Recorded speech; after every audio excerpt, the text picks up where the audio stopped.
from New York, Late Night Show with Mike Siddiqui. Bismillahirrahmanirrahim. Allahumma salli ala Muhammadin wa ala ali Muhammad. Welcome to the show. My name is Faiq Izhar Hussain Siddiqui. صاحبوں، حکومت کے پاس 15-17 دن ہیں اور وہ اپنی حکومت ختم کرنے سے پہلے عمران خان کو جیل کی ہوا کھلانا چاہتے ہیں۔ اچھا، اب یہ دیکھیے 200 مقدمات میں سے 4 یا 5 مقدمات ایسے ہیں جن پر مسلسل پیروی کی جا رہی ہے اور مسلسل ناکامی ہو رہی ہے۔ یعنی کتنے بوکس طریقے کی یہ سوچ ہوگی، کتنے بوکس وہ مقدمات ہوں گے کہ ان کی تعداد 200 ہے اور ایک بھی اس قابل نہیں ہے کہ وہ اس کے خلاف کوئی سزا ہو سکے۔ کیوں؟ کہ وہ سب جھوٹ پر مبنی ہے نا، یہ وجہ ہے۔ میں نے سوچی کہ 200 میں سے کوئی بچ سکتا ہے؟ اچھا صاحب، اب اس میں کون سے 4-5 مقدمات ہیں جن کو یہ بڑی، جن سے ان کی امید بندھی ہوئی ہے؟ ایک ہے 9 مئی کا واقعہ، ایک وہ جج سے جو کہا تھا انہوں نے کہ آپ نے شہباز گل کے ساتھ زیادتی ہونے دی، اس کا جسمانی ریمانڈ دے دیا، ہم آپ کو عدالت میں لے کے جائیں گے، قانونی کارروائی کریں گے۔ اس کو کہا یہ دہشت گردی کی ہے انہوں نے جج کے ساتھ، یہ ایک کیس بنایا۔ پھر تیسرا کیس جو ہے وہ القادر یونیورسٹی کا، چوتھا کیس بلوچستان میں وکیل کا قتل، اور ایک آخری تماشا جو ہے جو سب سے پہلے شروع ہوا تھا وہ ہے توشہ خانہ۔ اچھا، 9 مئی کے واقعے پہ بڑی ان کی امید بندھی تھی، لیکن وہ غلطی سے شہباز شریف کے لوگ، نون لیگ کے اور ایجنسیز کے لوگ پکڑے گئے، وہ آ گئے فوٹیج میں اور صاف پتہ چل گیا کہ اس کے پیچھے کون تھا۔ اب وہ کیس جو ہے یہ روز بروز مرجھاتا جا رہا ہے۔ وجہ کیا ہے؟ اس پہ عمران خان نے بڑے پرو ایکٹیو ہو کے کہا کہ چلو، مجھے کورٹ مارشل میں لے جانا چاہتے ہو لے کے چلو، میں کوئی وکیل بھی نہیں کروں گا، میں اپنا مقدمہ خود لڑوں گا اور جو ثبوت میرے ہاتھ میں ہیں یہ میں خود پیش کروں گا۔ وہ ثبوت ایسے ہیں کہ اس سے ان کو اور ان کو اقتدار میں لانے والوں کے چہرے ایسے آیا ہوں گے کہ پھر توبہ توبہ توبہ میری توبہ، وہ صورتحال ہو جائے گی۔ اب ان کے چہرے ڈھل گئے ہیں، بالکل مرجھا گئے ہیں، ڈھیلے پڑ گئے ہیں، اور یہ آہستہ آہستہ وہ کیس جو ہے وہ ختم ہوگا۔ اس کے علاوہ دہشت گردی کا کیس ہوا، آپ جانتے ہیں کہ انہوں نے کہا تھا کہ ہم آپ کے خلاف قانونی کارروائی کریں گے۔ یہ بات انگلش میں، فرینچ میں ٹرانسلیشن کیجئے اور ان لوگوں سے جا کے پوچھئے کہ ایک آدمی اگر یہ کہے تو کیا وہ دہشت گردی کا مرتکب ہوتا ہے؟ اچھا، بلوچستان کے وکیل کا اس کے گھر والے کہہ رہے ہیں کہ بھئی ہماری خاندانی دشمنی ہے، اس میں یہ ہوا ہے، لیکن بس ہر صورت میں جو اس کو اندر کرنا چاہتے ہیں۔ اچھا، اب توشہ خانہ کے ذریعے بھرپور کوشش کی جا رہی ہے۔ وہ جو ایڈیشنل سیشن جج ہیں ہمایوں دلاور خان، وہ بڑا آؤٹریجسلی بیہیو کر رہے ہیں، گالم گلوچ پہ اتر آئے ہیں، مطلب وکیل سے کہہ رہے ہیں یو شٹ اپ، اور وکیل کو بھی ایسے نہیں کہنا چاہیے تھا، ان سے واپس اس نے کہا کہ یو شٹ اپ آلسو۔ یہ عدلیہ کا احترام ہو رہا ہے۔ اچھا، اس سے پہلے کہ ہم جج دلاور تفصیل میں جائیں، میں چاہتا ہوں جج دلاور جو ہے ان کو متعلق چند اہم باتیں آپ ذہن نشین کر لیجئے۔ پوائنٹ نمبر 1، یہ بہت پہلے سے نواز شریف کے کیمپ کے آدمی ہیں، ان کو پسند کرتے تھے، ان کی چوائس ہے۔ نمبر 2، ان کے والد صاحب اور ان کے بھائی آج کل ایک بڑی رہائشی اسکیم پر کام کر رہے ہیں، اور اس ظاہر بات ہے کہ بڑی بڑی انویسٹمنٹ ہوتی ہیں تو وہ نواز شریف اور گروپ اور حکومت جو کچھ بھی ان کے مراسم ہوں گے، مجھے چونکہ ان کا علم نہیں ہے لیکن مجھے یہ ضرور علم ہے کہ اس میں گھپلے ہیں۔ اچھا، پوائنٹ نمبر 3، انہوں نے فیس بک پر عمران خان کے خلاف مسلسل پوسٹنگ کی ہے، اور انہوں نے غلطی سے پورا ہی جھوٹ بولتے، آدھا جھوٹ بول کے یہ مزید پھنس گئے ہیں۔ انہوں نے کہا، جب ان سے کہا گیا کہ دیکھیے آپ باعث جج ہیں، آپ یہ سیٹ چھوڑ دیجئے، آپ یہ مقدمہ نہیں سنیے، کیونکہ آپ مسلسل پوسٹنگ کرتے رہے ہیں عمران خان کے خلاف، یہ ثبوت موجود ہے فیس بک کا۔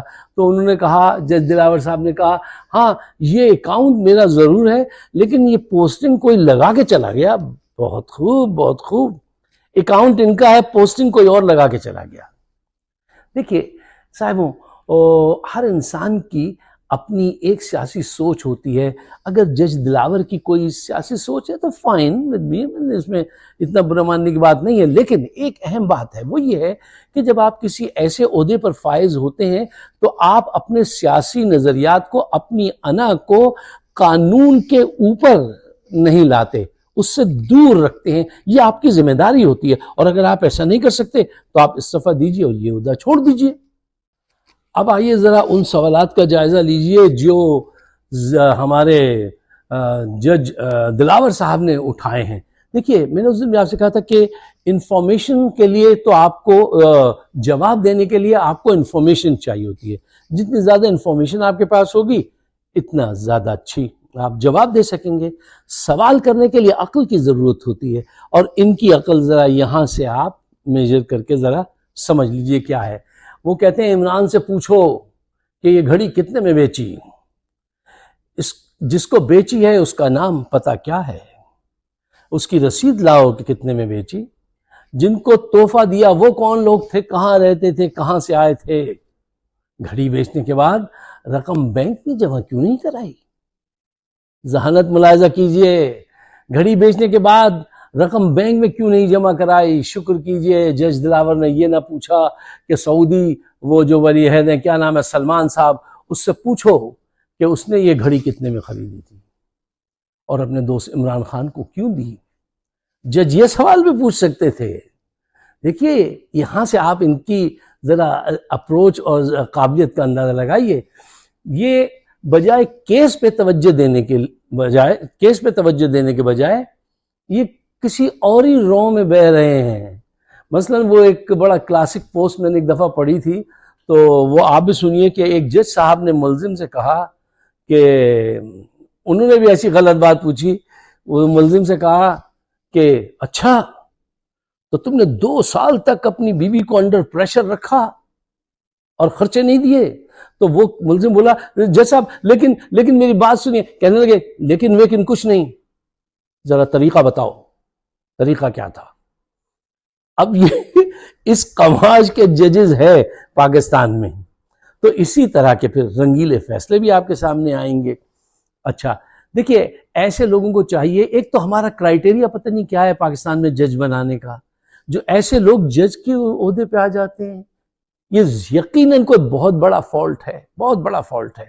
اچھا صاحب دیکھیے، پاکستان میں جس قسم کا سلسلہ ہو رہا ہے، جو سلوک عمران خان کے ساتھ ہو رہا ہے کہ 200 کیسز کی، مطلب کوئی سینس، کوئی کسی طریقے سے اس کی کوئی لاجک مجھے بتائیے، ماں سوائے اس کے کہ کہیں نہ کہیں بس پکڑنا ہے جائز ناجائز آپ کو. اچھا، اس میں ایک بہت بڑا نقصان ہو رہا ہے جس کی خبر ان کو نہیں ہے، لانے والوں کو. ہر مقدمے میں وہ ہارتے ہیں اور زیادہ برہنہ ہو کے سامنے آتے ہیں، اور ان کے پیچھے آپ کا چہرہ نظر آتا ہے وردی کا. اب وہ بدنام ہو رہے ہیں، ان کو نہ تو کوئی احساس دلا رہا ہے، نہ ان کو فکر ہے کہ ان کا کتنا بڑا نقصان ہو رہا ہے. وہ اس سے ان کی شاید عقل یہاں تک جاتی نہیں کہ وہ کتنا بدنام ہو رہا ہے. پاکستان میں تو عمران خان کے ساتھ یہاں تک ہو رہا ہے کہ وہ ایک جج صاحب جو تھے، وہ ایک مقدمے میں سزا سنا رہے تھے، اور وہ ملزم سے بولے کہ تم نے ان کا دانت توڑ دیا، اب تمہیں 6 ماہ کی قید اور 6 لاکھ روپے کا جرمانہ ہوگا. تو ملزم کہنے لگا لیکن انہوں نے مجھ سے ایسا کیا کہا تھا جو میری بات سن لیجئے. تو جج بولیں گے نہیں، ہم یہ بات نہیں سنیں گے، یہ ہماری جورسڈکشن میں نہیں آتا، اور ہمارے پاس ٹائم نہیں ہے کہ ہم ان باتوں پہ اپنا وقت ضائع کریں. یعنی اس کی بات تو سن لیں گے، اور یہ آپ کے جورسڈکشن میں نہیں آتا. بہت خوب. جج دلاور کہتے رہے کہ آج اگر وہ نہیں آیا عمران خان تو ناقابل ضمانت وارنٹ جاری کروں گا. اس قسم کی تڑیاں لگا رہے ہیں اور خود ایکسپوز ہو رہے ہیں. صاحب، نواز شریف نے عدلیہ کو اتنا کرپٹ کیا کہ چپراسی سے لے کے فائز عیسیٰ تک سب ان کے متوالے ہیں. ایک صاحب تھے، ان کا نام تھا جسٹس قیوم. وہ تو اتنے تابعدار ہو گئے تھے کہ وہ تو فیصلہ کرنے کے وقت کہہ دیتے تھے کہ بھئی فیصلہ آج بڑے بھائی جان کا فون آ گیا سی، ہن فیصلہ ہو جانا ہے، آج تو ہو جائے گا. ان کا بڑے بھائی جان کا فون آ گیا، بڑے بھائی جان کا فون آ جاتا تھا، وہ فیصلہ کر دیتے تھے. 3 سال کی سزا 5 سال کر دو، وہ 5 سال کر دیتے تھے. جس معاشرے میں عدلیہ کا یہ حال ہو وہ کیسے پنپے گا, کیسے آگے بڑھے گا, اور اس میں ہماری آپ کی کیا ذمہ داری ہے, اس بات کا ذرا سوچئے. عوام فیصلہ کر چکی ہے کہ ووٹ گھڑی بیچنے والے کو دینا ہے, ملک بیچنے والوں کو نہیں دینا ہے. کیا ملک کی معیشت جو ہے وہ اس گھڑی کی وجہ سے اس کی ٹک ٹک ملک کی معیشت کی رک گئی ہے؟ خاقان عباسی 10 گھڑیاں لے کے چلے گئے, زرداری نواز کاریں لے اڑے, کچھ پیسہ ہی نہیں دیا. جی تو میں آپ سے عرض کر رہا تھا کہ یہ ذرا حقائق کو اپنے سامنے رکھیے. دیکھیے عمران خان نے توشہ خانہ سے جو گھڑی لی اس کی 50% فیس ادا کی. یہ 30% دے دیتے, بعض اوقات 30 بھی نہیں دیتے تھے. اس نے کہا نہیں یہ ریشو کم ہے, اس کو بڑھاؤ 50% کرو جو بھی آئے. اس نے 50% رقم دینے کے بعد وہ گھڑی حاصل کی. اس کو بیچنے کے بعد کوئی جوئے خانے نہیں چلا گیا, کہیں شراب پینے نہیں بیٹھ گیا, اس نے گھر کے سامنے کی سڑک بنوا لی. وہ وزیر اعظم تھا, چاہتا تو حکومت کے پیسوں سے بنوا لیتا, اپنے پاس اتنے پیسے نہیں تھے تو اس نے کہا چلو اس سے بنوا لیتا ہوں. اس نے کہاں خرچ کیے یہ پیسے دیکھیے. 10 گھڑیاں وہ لے گئے, خاقان عباسی جو خود آ کے کہہ کے گئے. سب ریکارڈ موجود ہے کہ کون سی گاڑی لے گیا, اس نے لے جا کے بعد میں بیچ دی, اور کوئی پیسے پوچھے بھی کہ بہت ساری چیزوں کے نہیں دیے. ان کو کوئی نہیں بلا رہا, کوئی ڈسکس نہیں کر رہا. عمران خان جس نے ساری زندگی پاکستان کی عزت بنانے میں, ہاسپٹل بنانے میں, یونیورسٹیز بنانے میں, ورلڈ کپ جیتنے میں ساری زندگی لگا دی ہے, وہ ایک گھڑی کے لیے مطلب ہے یہ کر رہا. یہ معیشت کی طرف توجہ دینے کے بجائے, سیاسی استحکام قائم کرنے کے بجائے, یہ بس اس فکر میں کسی بہانے سے اس کو بند کر دو. لیکن یہ ہمارے وہ لوگ جو ان کو اقتدار میں لائے ہیں جرنیل, یہ نہیں سمجھ رہے. ان کا مقابلہ عمران سے نہیں ہے, ان کو کوئی سمجھائے جا کر. آپ کا مقابلہ پورے پاکستان کے عوام کے غصے سے ہے, قہر سے ہے. آپ کا مقابلہ صاحبوں, برادران اسلام, آپ کا سامنا جو ہے نا وہ عمران خان سے نہیں ہے, پوری پاکستانی قوم کے غصے, غیظ و غضب سے ہے. اور وقت بدل گیا. آپ نے سنا نہیں کہ گردش میں ہے 7 آسماں اور زمین گردش کرتی ہے. آپ کا برا وقت شروع ہو چکا ہے, ہوگا نہیں, ہو چکا ہے. آپ بالکل اس کے انیشل اسٹیج پہ کھڑے ہیں. آپ کی شکست پکی ہے. کیوں میں یہ بات کیوں کہتا ہوں آپ کی شکست پکی ہے؟ دیکھیے آپ اللہ سے, قدرت سے نہیں لڑ سکتے, قسمت سے نہیں لڑ سکتے. ہاں مومن کے نور سے دیکھنے کی یہ کوشش کیجئے کہ ڈیوائن گائیڈنس کیا ہے, حالات کیا ہیں, وہ مجھ سے کیا چاہ رہا ہے. آپ دیکھیں نا, آپ کے ہاتھ میں طاقت ہے. آپ نے جھوٹے مقدمات قائم کروا دیے, 1 نہیں 200. آپ کے پاس بندوق ہے, آپ نے جس کو چاہا اٹھوا دیا, جس کو چاہا مروا دیا, کر لیا. آپ نے جو جی چاہا کر لیا, آئین کو تہا بالا کر دیا. لیکن پھر بھی کامیابی کیوں نہیں ہوتی؟ یہاں پہ رک جائیے, ٹھہریے, سوچئے آپ ایسا کیا کر رہے ہیں پھر بھی کیوں, اس کو سمجھنے کی کوشش کیجئے کہ اس کی طرف سے کیا اشارے ہیں. اچھا ہمارے یہاں یہ ہے کہ ہر مذہبی آدمی جو ہے وہ اپنی طرز کی, اپنے حق میں کوئی ایک قرآن کی آیت لے آئے گا یا حدیث لے آئے گا, پھر اس روشنی میں خود بلیور بن جائے گا. سب سے پہلے اس پہ پکا بلیو کر لے گا, میں اللہ کے کہنے پہ چل رہا ہوں, اس بلیو میں چلتے رہو, اور دوسروں کو بھی. آج کیوں اس حال میں پورا عالم اسلام؟ قرآن تو موجود ہے, احادیث تو موجود ہیں, کیوں ہم اپنے مقصد کے لیے اس کا استعمال کر رہے ہیں, براڈر اسپیکٹرم پہ اس کا استعمال نہیں کر رہے ہیں؟ خدا کے واسطے کچھ سمجھو. یہ ملک جو ہے اس میں آپ سب کیا کھیل کر رہے ہو, اور اپنی آنکھوں سے دیکھ رہے ہو, اپنی آنکھوں سے دیکھ رہے ہو. اور جو اب تک خاموش بیٹھے ہیں نا کوفی کردار لوگ, ان کو چاہیے وہ بھی اپنا احتساب خود کریں. اگر آپ میرے خیالات سے اتفاق کرتے ہیں تو میرا چینل ہے فائق صدیقی شو, اس کو ضرور آپ سپورٹ کیجئے, اس کو کیجئے, سبسکرائب کیجئے, اور مجھے اپنے خیالات سے ضرور نوازیے. اگر میں غلط ہوں تو میری اصلاح کر دیجئے, مجھے ٹوک دیجئے, ذرا عزت و احترام کے ساتھ, گالی والی نہ دیجیے گا. اور باقی دعاؤں میں یاد رکھیے. آپ سب کا بہت بہت شکریہ. خدا حافظ.